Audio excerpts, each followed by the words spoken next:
Hi everyone, it's Donna here from Monday, or Tuesday actually I should say. I hope you're all doing well. Thank you for taking the time to come along and listening to today's webinar to just follow up on what we learned on Tuesday. Not everyone is here. I can see there are a couple of people still missing, so I'll just wait a couple more minutes and just want to make sure that everyone can hear me okay. For those of you that haven't participated in a webinar before, you will see that on the right hand, usually on the right hand side of your screen, I think it's the same for a PC and a Mac, you have like a little control panel or a little dashboard, and it gives you the opportunity to ask a question or pop in something in the chat window. Oh, I got a little message saying, yes, I can hear you. Thank you so much. So there, you know how to use it, Brigitte. That way, if you've got any questions that you want to ask and you don't want to do them verbally, if you've got a microphone, then you're more than welcome to pop the questions or any comments in the chat window below. And we'll hopefully get started soon. I'll just wait a few more minutes. And today is just a little bit about a recap on what we learned. We're not going to cover everything, but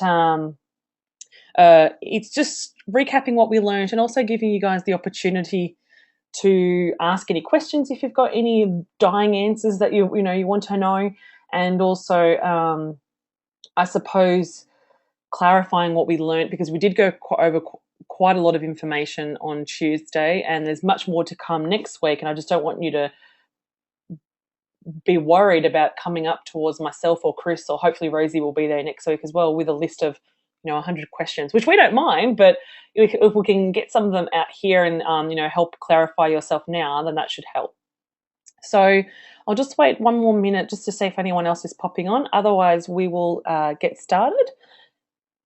I hope everyone had a good sleep. Someone mentioned on Facebook that night, someone mentioned on Facebook that they didn't know if they were going to fall asleep because of all of the information that was buzzing around in their head. So hopefully that didn't happen. But on the one hand, I suppose it's exciting. It's very exciting when you learn something new, and that excitement can help you or can stop you from falling asleep.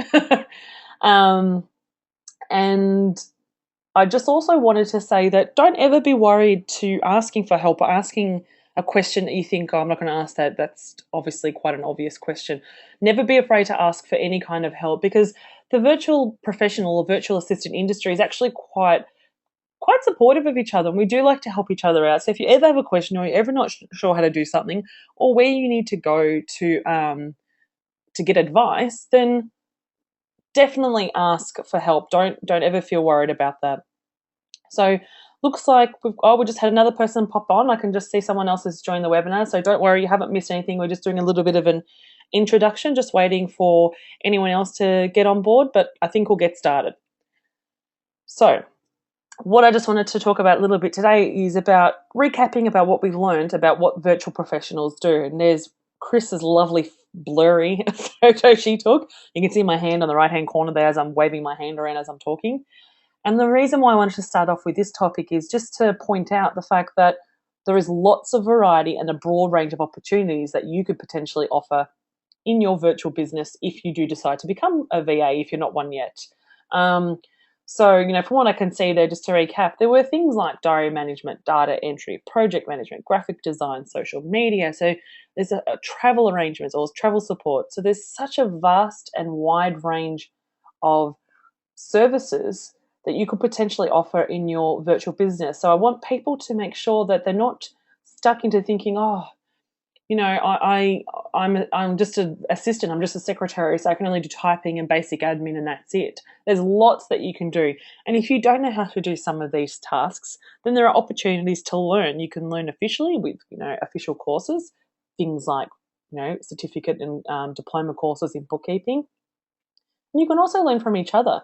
We've got people who've been in the industry for a long time, and the Virtual Business Development Hub are very interested in providing lots of opportunities and lots of education for lots of different people who are interested in learning and working virtually, regardless of the topic. So although this course is about how to potentially start up a business, if you want to learn about a specific thing, such as Facebook or WordPress, or how to do awesome document processing or whatever it might be, whatever your weakness might be, then you've got to let us know and we can help you out.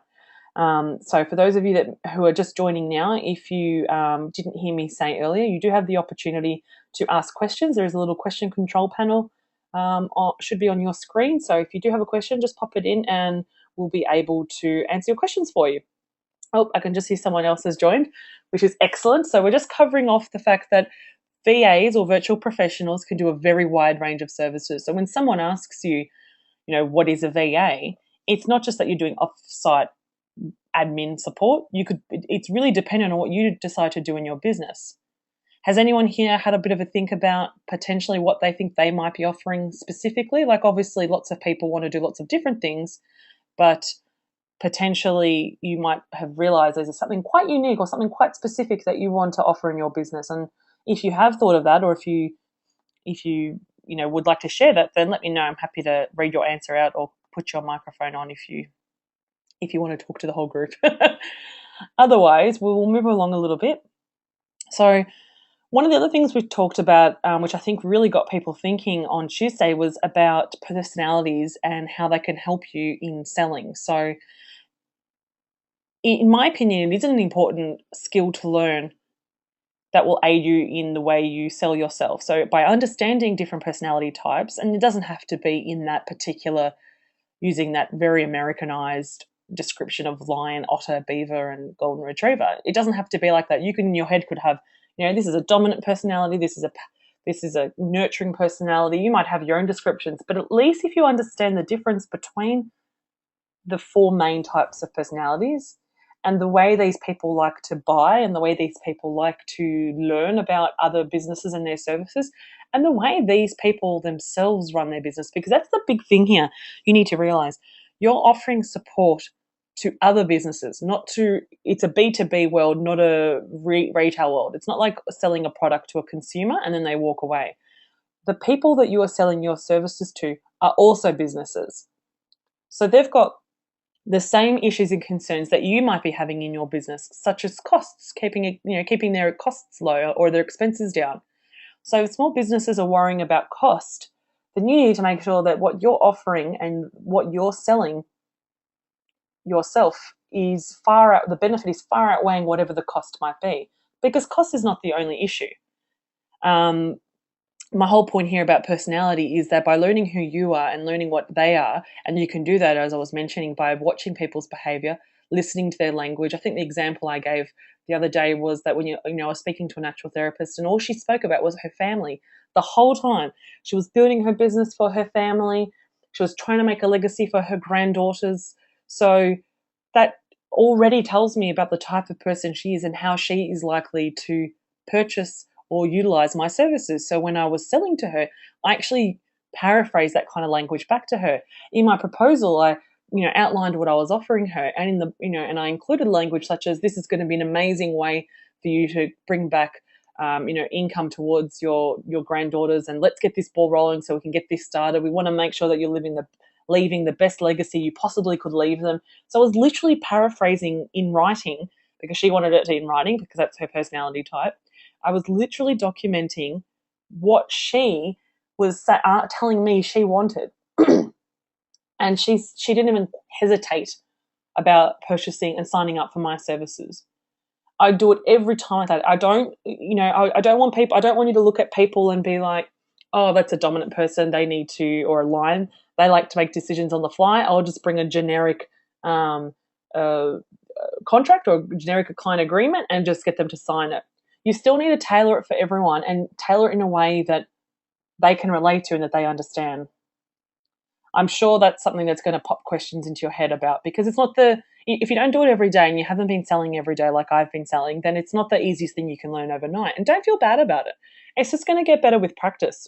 It truly will. I wasn't like this always from day one. So the more I practiced it and the more I learned, the more I listened to what my clients were asking for, and the minute I realized what type of personality I had and how that interacted with other personality types, I was able to manipulate my own behavior in an appropriate way so it benefited both me and them, because it is definitely benefiting them. They're getting awesome service. They're getting a particular area of their business address that they weren't doing before, because that's why these people have come to me, because they were failing or lacking in that area of their business, and they knew it was important, but they either didn't have the time or didn't have the skill to do it. And by making sure that my personality didn't overpower these golden retrievers, if you want to call them anything different, I was able to sign them up. Just checking to see if I've got any questions, but we're all good, which is excellent. A couple more people have popped in. So for those of you that have just arrived at the webinar, we're just going through what we learned about personality types and how understanding the differences between the personalities can actually help you with selling. And it's not about, oh, this is some tricky little sales technique. It's just about understanding your own language that you use, and even your own body language that you use, and how you can treat people appropriately towards them, because it's all about your client. It's not about you, as much as you might like it to be. So the Virtual Business Development Hub would also like to offer you further training, as I mentioned earlier on. I need you guys to tell me what you need to learn. Now, obviously, this particular course is designed to help either brand new VAs or people who are interested in becoming a VA, or people who are interested in just working virtually with their current employer. So there's a lot of reasons why people might be using this course.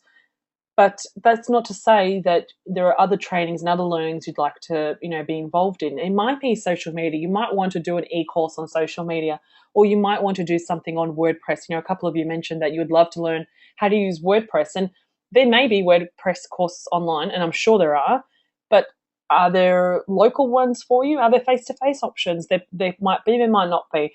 So if you can let us know what kind of further training you need to help you get to the level that you want to get to in your business, that would be fantastic, because we're just going to create the product and the training and the resources and the support that we are asked to create. So there was a need out there for people to learn how to start their own virtual assistant business, or how to grow their own virtual assistant business. So this is how this course came about. So have a little think, and if you haven't, thought about it already, I want you to think about what you could possibly offer in your business now, what services you can offer now if you get started because of your previous experience and skills. But then also what you would like to offer. If you love WordPress, and or not necessarily you wouldn't love WordPress if you've never used it, but if you love the idea of creating websites, then you need to go ahead and you need to identify that those are some personal actions items that you need to address, or some goals that you need to, put down, that I will learn how to do this. And sometimes the best way to learn is actually doing it. Obviously, you can attend lots of different courses and programs, but until you get into the nitty gritty, it's not going to work until you do it yourself. So if you've got pen and paper, excuse me, if you've got pen and paper with you right now, I want you to start jotting down, and you're more than welcome to share it with me, in the chat window or in the question area. I just want you to share with me at some point today or next week what you think you need to learn, or what you would like to learn, to enable you to potentially increase your selling skills. It might be to increase your technological skills. It might be just about learning how to do a particular component in actual business management, such as maybe doing some income planning and projection. We actually do a little bit of that next week, but not to the degree that you would do in a big, degree course. Maybe you want to learn about video editing or podcasting, or perhaps you want to you want to learn about, or maybe you want to learn about earning more money. How can you actually package your services up so you're not stuck in that hourly rate world where eventually you're going to hit a wall because you can't work any more hours because maybe you've got kids. So there's lots of different topics you might learn about working virtually. It might be about networking. Maybe you're very new to the networking world, the physical face-to-face networking world, and you're a little bit nervous about it, or you're not sure how to go about it and the best way to do it. Then let us know and we'll be able to help you out. But what I really want you to do is actually think about what further training you need, so you can share that with us. Does anybody have any questions so far? I know I'm progressing pretty quick, but it is just a 30-minute webinar. I just wanted to recap, what we talked about. But if not, I will keep going. So get into action. For those of you who know me and have heard me speak before, I always say any action is better than no action. And as I said at the beginning, don't be afraid to ask for help in your personal action plan. if you want, oh, thank you, Nina. If you if you want to achieve something in your business, then you need to ask, and you don't know how to do it, or you're not sure where to go for resources. Don't be afraid to ask. All of you, when you graduate, will be, invited to participate in various forums and online Facebook groups and things like that, where you can interact with other virtual professionals. But always remember, the onus is on you. Sorry, I just saw Anita's comment. Our veteran VA, if you remember, Anita is sending me some amusing comments on the webinar, and every time I see him, it cracks me up. Thank you, Anita. For those of you who are sitting there thinking, I don't know if I want to do it, or if I'm not sure if I want to do it, or I really want to do it, but I'm too scared because I don't know how to create my own basic website and it's all too hard and I just can't be bothered, or I'm too scared to participate in it. Don't be like that. Don't get upset and don't get stressed, because if that's what's going to stop you, that one little bit, then what's to say when a client asks you for a legitimately difficult task that you could earn good income on, but you just need a little bit of help to guide you on how to do it. So I'm a big preacher of this. You need to take action, and it's all on your own back. There are lots of people out there to help you. Lots and lots of people are prepared to share their support. People like myself. I mean, this is what I do now. I built my business up to a six-figure turnover. For years I did it, and now I'm actually sharing all my tips and my knowledge and how I do it. Just to give you guys a little example of that, you can succeed like this full time. Just overnight, I had a client, or a potential client, ring me up and ask me if I could take on a very lucrative project within their business that is going to earn me a lot of money if I decide to do it. And this particular client has the exact opposite personality type to myself, just to let you guys know. But by taking the plunge and doing something that I wouldn't normally do, a bit about my comfort zone, I actually, did some work with them that I wouldn't normally do. And I learned and I taught myself how to do it, and I practiced and I read books and I educated and I shared, I asked questions from people in the industry that I knew how to do it. Now they're offering me this amazing opportunity because they were so happy with what I did and that I took action. That's the big clincher. They have other people in their business that are not taking any action, that they could have easily have kept it in-house, but they're not. So that's very interesting that they're actually going to use someone outside of the business to help them with this large project when they could have used someone in-house who probably would have been more than sufficient to do if they actually took action. So often on my Facebook page, I often get a lot of people saying that it's all too hard to get started, or I don't know where to start, which is why we do the Jumpstart workshop that we were mentioning the other day, that happens next year, to help you get started. But you really need to get in the right frame of mind. I always say you need to get in the right frame of mind and make that conscious decision that you want to do it, because only you can get started. Also, I'm just going to read out Anita's comment. Sometimes don't get too bogged down in the nitty gritty. I need to set my office up. I need to do this. I need to work out. I mean, obviously there are some things you need to do, like get an ABN, like there are some logical things that you do need to do. But if you're getting bogged down on designing your business card before you've even decided officially that you're going to be a virtual professional, then you're never going to get started. Just go ahead and do it. Just start. I have lots of people who have helped become a VA who have said to me, I wish I started 6 months ago when I first thought about it, because in the last 6 months, I've done nothing. I've just been thinking, I should do it when the kids are in bed. I might get started. So I just want you guys to really, just get into action. That's what I'm trying to say. So also we talked a little bit about goals on Tuesday, which I think is really important. You really need to jot those goals down. No matter how big or small, I want you to jot them down. And if you want to share them with myself or share them with Chris, then you're more than welcome to do that. If you want to share them with a group, you can do that. But it's really good to get them out of your head and onto paper, so you actually know what you're working for. What's your goal? How are you going to measure it? If your goal is to earn a certain amount of money per week, then and you're going to charge a certain rate, and this is the example I used the other day, how many clients do you need, or how many hours do you need to work to get to that income? If your goal is a holiday, I really want to take the kids to, the theme parks in Queensland by June next year, because it'll be, we'll be cold down here in Melbourne. It should be nice and warm up there. If that's your goal and you know how much money that's going to cost, and you know what's your hourly rate, then you know what you need to work out to get to that goal. And you can put that goal on the board, on the, on the wall behind you, or like I said, in the shower, on the toilet, wherever you do your thinking. And just write them down. If you need help writing a goal, because sometimes writing goals can be quite challenging for some people because they've been in their head for so long, and they're also got so many goals. But usually once you get started, it'll start to flow. And if it makes it easier, classify your goals in different ways. So you might do personal goals, you might do financial, personal development, like learning a new skill. Maybe you want to learn a new language. And I know that's not applicable to potentially running your virtual business, but it is applicable to your own personal growth. And the more confident you get by learning more things will just really come out in your own behavior when you're trying to sell yourself. So you might have some financial goals, you might have some business goals, you might have relationship goals.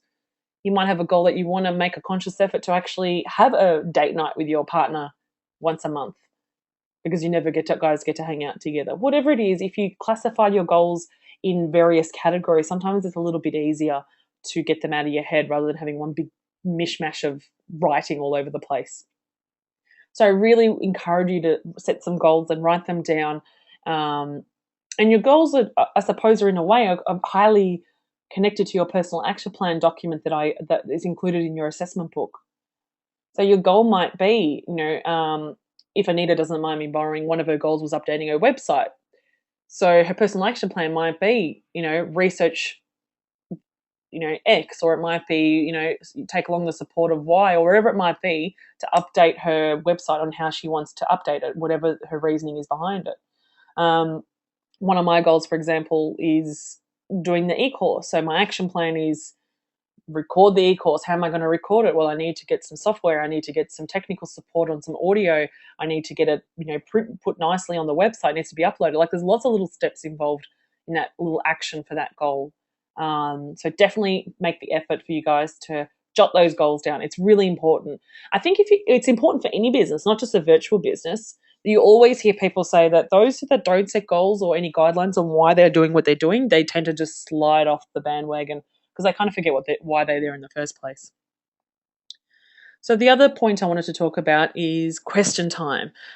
We've got about 8 minutes left, and I just wanted to just see if anyone had any questions from the other day. Do you have anything you need clarification on? There is that little question box, like I said, on the right-hand side. If you've got questions about what I've said, or you need clarification, or you would like more information on a topic, I know I'm going to send you some information about getting mentoring support and our Jumpstart workshop, which is on next year. Generally, we run the Jumpstart workshop directly after this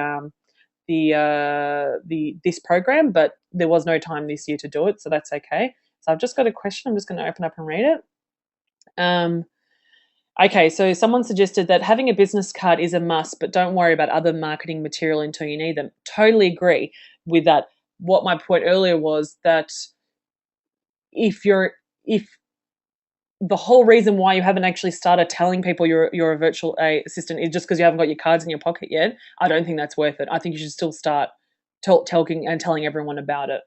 So don't stress about getting brochures and flyers and postcards and branded notepads or whatever it might be. But you do need business cards, particularly if you're going to be going to networking events. Otherwise, what are you going to give people?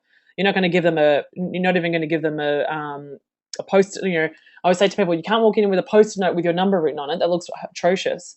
But there's no harm in starting to just spread the word with your own family and friends on what you're thinking you're going to be doing and what your plans are. You'd be surprised how many people will be very interested to hear about what you're doing. Don't stress about websites. It's not very hard to make one, and we can help you make one, and the Jumpstart program helps you make one.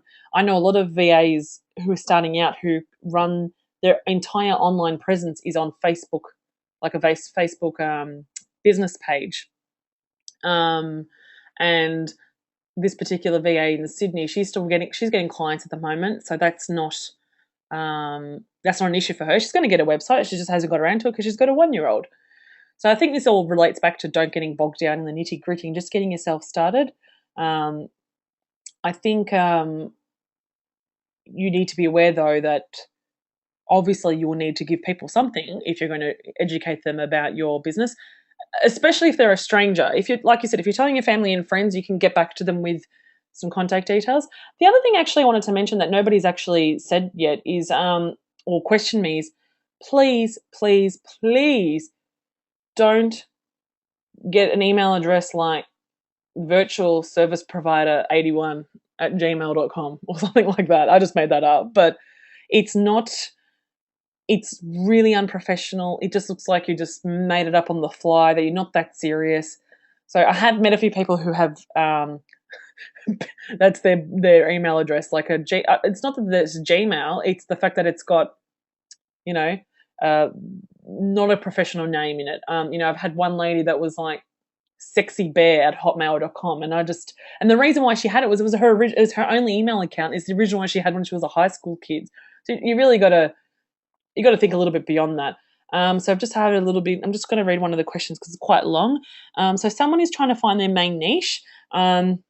They are finding it through trial and error, including mistakes, which are not really failures. And you're absolutely right. This person's not considering them as a failure, because they will help her isolate what she really loves and what she's best at. I completely agree with you and on what you said, because she's asked what is my suggestion on that.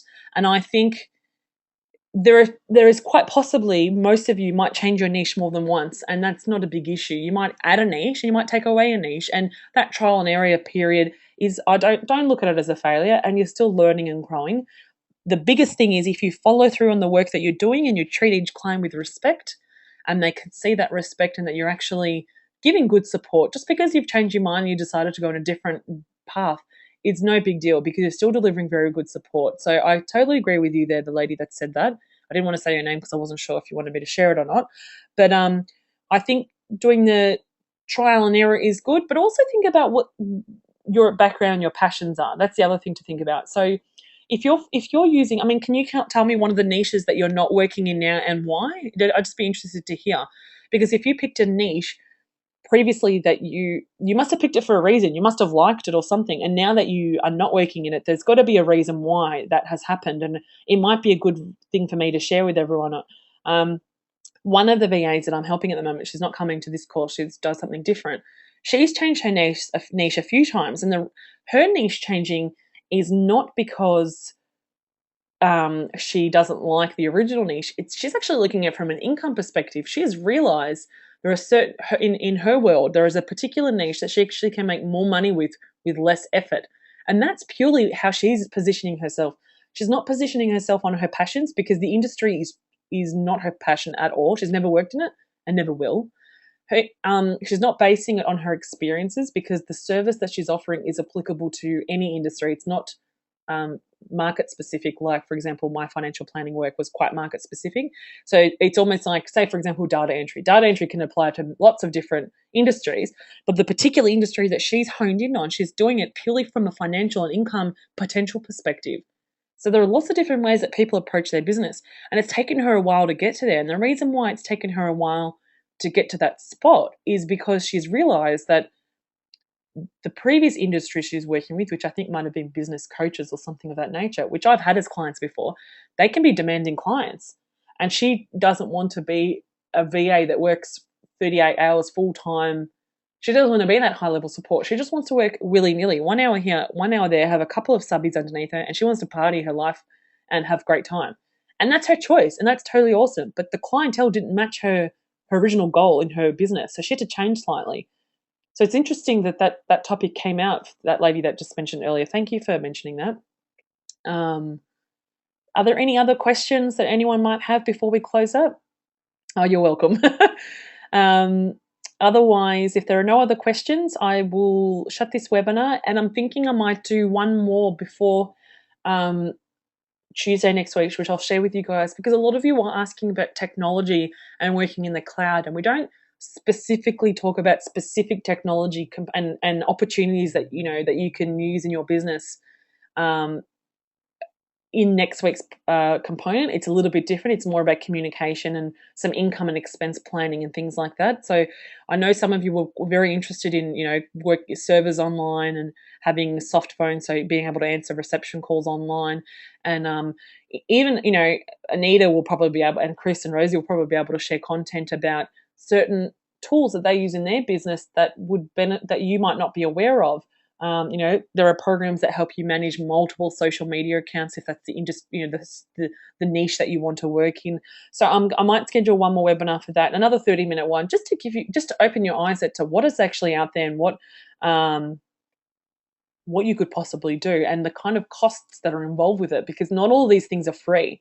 There's just been one more question. Let me just say, yep. So this lady wants to learn about Dropbox and Google Apps and things like that. Totally, that's exactly what I'll put into this webinar. So I'll include all the things that you need to learn about. I'm not going to teach you how to use them because there's no way I can teach you that in 30 minutes, especially if there's more than one item, but just give you a bit of understanding on how it works, how it integrates into your business, why it's a benefit, and possible costs involved.